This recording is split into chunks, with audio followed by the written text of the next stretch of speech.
നമ്മളെ വീട്ടിലെ ചെടിത്തോട്ടത്തിലുണ്ടായ അടുക്കളത്തോട്ടത്തിലുണ്ടായ ഒരു കാന്താരി ചെടിയാണ് കേട്ടോ.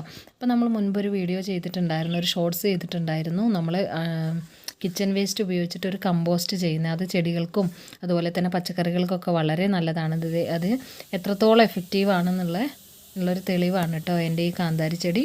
ഞാനിത് ഒട്ടും തന്നെ എന്താ പറയുക, ഒട്ടും ഒരു ഉഷാറില്ലാത്തൊരു ചെടിയായിരുന്നു, വളരെ ചെറിയ ചെടിയായിരുന്നു. എന്നാൽ ഇത് നമ്മൾ ആ ഒരു വളം ഇട്ട് കൊടുത്തേ പിന്നെ അത് ഞാനൊരു പിക്ചർ ഇതിൽ കാണിക്കിയതായിരുന്നില്ല. ഈ ഒരു ചെടിയായിരുന്നു എൻ്റെ കാന്താരി ചെടി കേട്ടോ.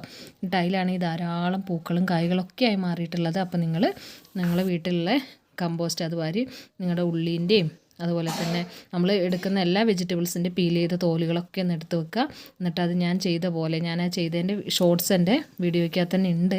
അപ്പോൾ അതൊന്ന് ചെക്ക് ചെയ്ത് ആ ഷോർട്സ് ഒന്ന് കാണുക കേട്ടോ. അപ്പോൾ അതുപോലെ ഒന്ന് ചെയ്തിട്ട് നമ്മളെ ചെടികൾക്ക് ഒന്ന് ഇട്ട് കൊടുക്കുകയാണെങ്കിൽ ഇതുപോലെ നിറയെ കായ്കളും പൂക്കളൊക്കെ ഉണ്ടാവും കേട്ടോ. അപ്പോൾ നമുക്ക് ഇഷ്ടം പോലെ വീട്ടിൽ നിന്ന് തന്നെ പറിച്ച് വിഷമയമല്ലാത്തത് ഉപയോഗിക്കുകയും ചെയ്യാം.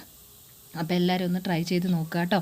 അപ്പോൾ നമ്മുടെ ഇതിനകത്തുണ്ട് അത് നല്ല അടിപൊളി നല്ല കാന്താരിയാണ്, നിറയെ കായ ഉണ്ടായിട്ടുമുണ്ട് കേട്ടോ. അത് ആ ഒരു വളം ഇട്ട് കൊടുത്തുകൊണ്ട് മാത്രമാണ്. അപ്പോൾ എല്ലാവരും ഒന്ന് ട്രൈ ചെയ്ത് നോക്കുക. നമ്മുടെ വിഷരഹിതമായ പച്ചക്കറി നമ്മുടെ വീടുകളിലൊക്കെ വളർത്താൻ എല്ലാവരും ശ്രദ്ധിക്കുക.